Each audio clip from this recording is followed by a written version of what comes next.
आइए देखते हैं आज हम लोग सेल क्या होता है। ठीक, सेल को हमने आप लोगों को पहले बता दिया कि जो सेल होता है वो क्या होता है, इसमें रासायनिक ऊर्जा होती है। ठीक है, जब इसे किसी उपकरण से जोड़ा जाता है तो इसमें से रासायनिक ऊर्जा किस में बदलती है, विद्युत ऊर्जा में बदल जाती है, जिसके फलस्वरूप वो क्या होता है, चलने लगता है। क्लियर है। जैसे कि आप लोग देखे होंगे घड़ी है ना, ये दीवाल घड़ी, कलाई घड़ी कहाँ कहते हैं उसको, वॉच ना, का इसको क्या कहेंगे, ये हैंड वॉच अच्छा मगर ये कलाई में जो वॉच है और ये अजीब अजीब हालत है यार। चलिए ध्यान दीजिए, सेल। ठीक, क्लियर हो गया।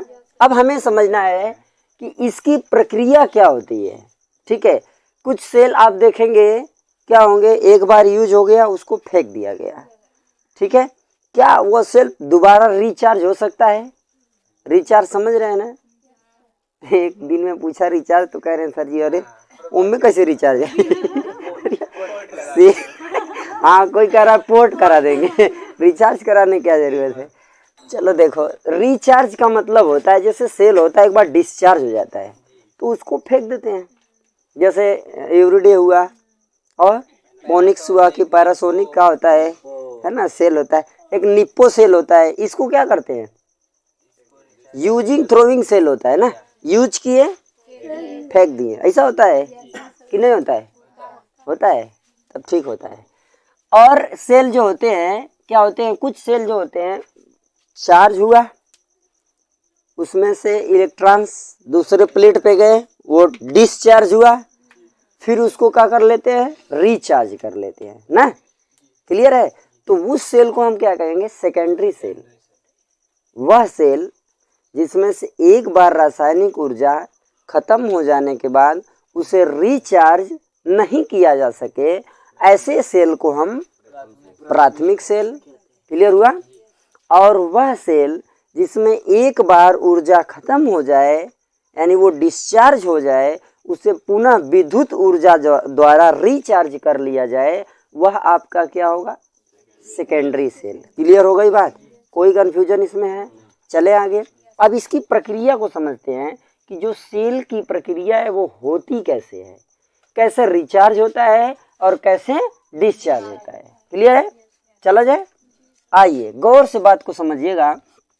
मान लीजिए कि हमने क्या लिया, दो बर्तन लिया। ठीक है, क्या लिए हम, दो बर्तन लिए। ठीक है, अब इन दोनों बर्तन में हमने क्या किया, एक बिलियन भी मिला लिया, एक बिलियन लिया और दोनों बिलियन का है अलग अलग रहेगा। ठीक है, और ये बिलियन कैसा होगा, ये जो बिलियन हम लिए ये बिलियन कैसा होना चाहिए, विद्युत अपघट्य युक्त होना चाहिए। बात समझ में आ रही है, विद्युत अपघट्य युक्त बिलियन होना चाहिए। मतलब क्या, विद्युत अपघट्य युक्त बिलियन मतलब होता क्या है, जिसमें विद्युत प्रवाहित किया जा सके, ऐसा बिलियन होना चाहिए। क्लियर हो गया। आगे इस बिलियन में हम क्या करेंगे, एक दो इलेक्ट्रोड लेंगे। क्या लेंगे, एक इलेक्ट्रोड इस वाले बिलियन में। बात समझ में आ रही है, एक इलेक्ट्रोड क्या करेंगे इस वाले बिलियन में, यानी कि दो अलग अलग हम लोग क्या करेंगे, इलेक्ट्रोड ले लेंगे। ठीक है, दोनों इलेक्ट्रोड, यह वाला जो आपका इलेक्ट्रोड होगा मान लीजिए एनोड है, क्या है, एनोड। ठीक, और इस वाले इलेक्ट्रोड को मान लीजिए क्या है, कैथोड। क्या है, आप इस इलेक्ट्रोड को चाहे इसे कैथोड मानिए चाहे इसे, दोनों में से किसी को आप कैथोड एनोड मान सकते हैं, कोई दिक्कत नहीं है। ठीक, लेकिन जिसको कैथोड मानेंगे उसकी पूरी प्रक्रिया में उसे कैथोड ही मानेंगे। क्लियर है। और जिसे एनोड मानेंगे पूरी प्रक्रिया में उसे एनोड ही मानेंगे। ऐसा नहीं कि अभी शुरुआती दौर में इसको कैथोड मान लिया, इसको एनोड मान लिया, बाद में समीकरण लिखने जाए तो जो एनोड है उसे कैथोड कर दे, जो कैथोड है इसे एनोड कर दे। पता चला विद्युत ऊर्जा के जगह रासायनिक ऊर्जा उल्टा ही उसमें भरने लगे, है ना। पता चला जोड़ रहे हैं बैटरी, अरे यार ये तो बल्ब जल ही नहीं रहा है, मतलब बैटरी खराब है, थोड़ा फेस बदल लिया जाए। ठीक, आइए ध्यान दें, इसमें क्या है, यहाँ से एक सेतु ले लें, कौन सा सेतु लें, गौर से बात को समझिएगा। एक सेतु लें जिसका नाम क्या है, मीटर सेतु। क्या? और ये सेतु जो मीटर सेतु है ये किसकी छड़ होनी चाहिए, KCl की छड़ लें या NaCl की लें। बात को गौर से यहाँ समझने की बात है। इस सेतु का काम क्या होता है, यहाँ इस विलयन और इस विलयन का जो सामंजस्य होता है ना, उसे बनाए रखने का कार्य करता है। कौन? ये जो सेतु आप देख रहे हैं, ठीक है। गौर से बात को समझें। इस एनोड को क्या किया जाए, यह जो आपका एनोड है इसे क्या किया जाए, कैथोड से जोड़ दिया जाए। किससे? गैल्वेनीमीटर से। किससे जोड़ दिया जाए? गैल्वेनीमीटर से। समझ में आ रहा है? यह जो विलयन है, यह जो एनोड है, मान लीजिए क्या है, जिंक है, यानी Zn की छड़ है। ये जो इलेक्ट्रोड आपको दिखाई दे रहा है वो क्या है, Zn यानी जिंक की।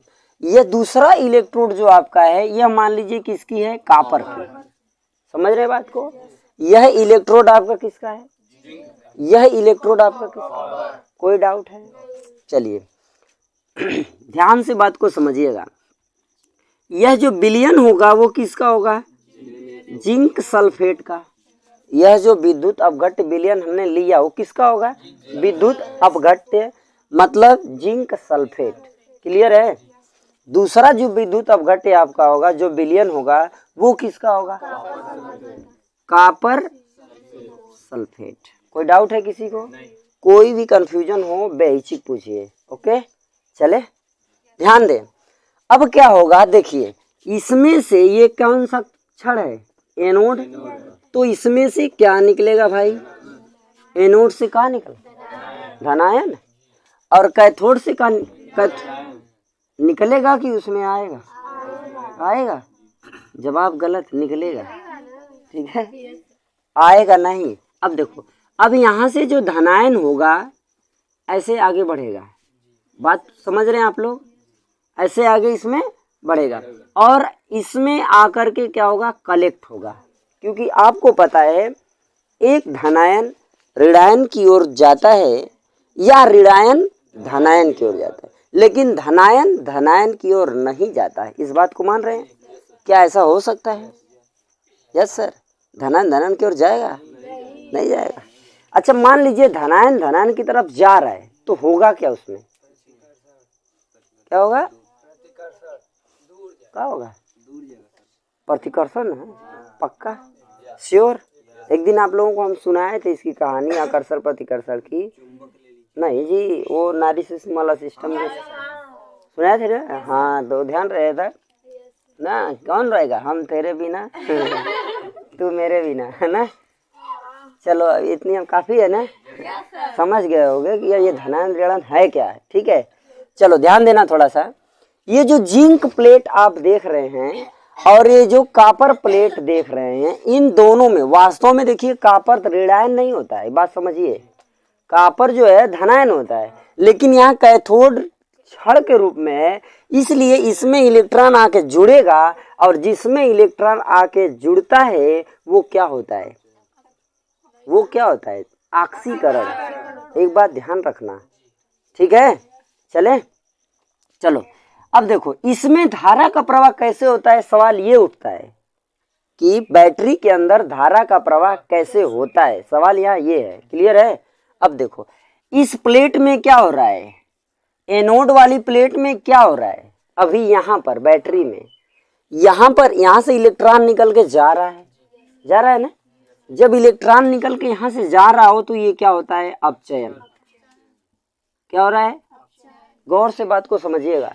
यहाँ से इलेक्ट्रॉन निकल करके जा रहा है, मतलब इसमें कमी आ रही है, और जहाँ कमी आएगी भैया क्या होगा, अपचयन होगा। कोई डाउट है? और यहाँ पर इलेक्ट्रॉन आके जम रहा है, समझिएगा बात को। यहाँ पर इलेक्ट्रॉन आकर क्या हो रहा है, धनायन इस पे आके इस प्लेट पर जम रहा है, तो इसमें क्या हो रहा है, किसमें, इसमें इलेक्ट्रोड में। बस ध्यान ही रहे इलेक्ट्रोड में ऑक्सीकरण हो रहा है। क्लियर है? क्या हो रहा है? ठीक है, बात क्लियर हो रही है? कोई भी कंफ्यूजन हो तो बताइएगा। ठीक, अब देखो बात यहाँ पर अब ये होती है कि इसमें विद्युत धारा का प्रवाह कैसे होगा। आपको पता है कि जिधर इलेक्ट्रॉन जाता है, इलेक्ट्रॉन जिधर गमन करता है, जिधर इलेक्ट्रॉन गति करता है, मतलब जिधर आवेश गति करता है, ठीक, उसके विपरीत धारा का प्रवाह होता है। इस बात को मान रहे हैं? जिधर इलेक्ट्रॉन जाएगा धारा उसके विपरीत। मान लीजिए कि इलेक्ट्रॉन इधर की तरफ गमन कर रहा है तो धारा किधर जाएगा? आप लोगों को इसका एग्जाम्पल एक बहुत अच्छा बताए थे। क्या बताए थे, याद आ रहा है? ये हरदम मछलिए पलवा तो कैसे काम चली। थोड़ा दूसरा कुछ देखो भाई, ध्यान दो। करंट जानते हैं, बिजली। जब आपको बिजली मारती है तो कभी आपने ध्यान दिया? तो अच्छी बात है, तो ध्यान कहाँ से आएगा? अच्छा, किसी को बिजली मारती है तो उसको आप देखे होंगे उसके शरीर का खून जर जाता है। ऐसा क्यों होता है?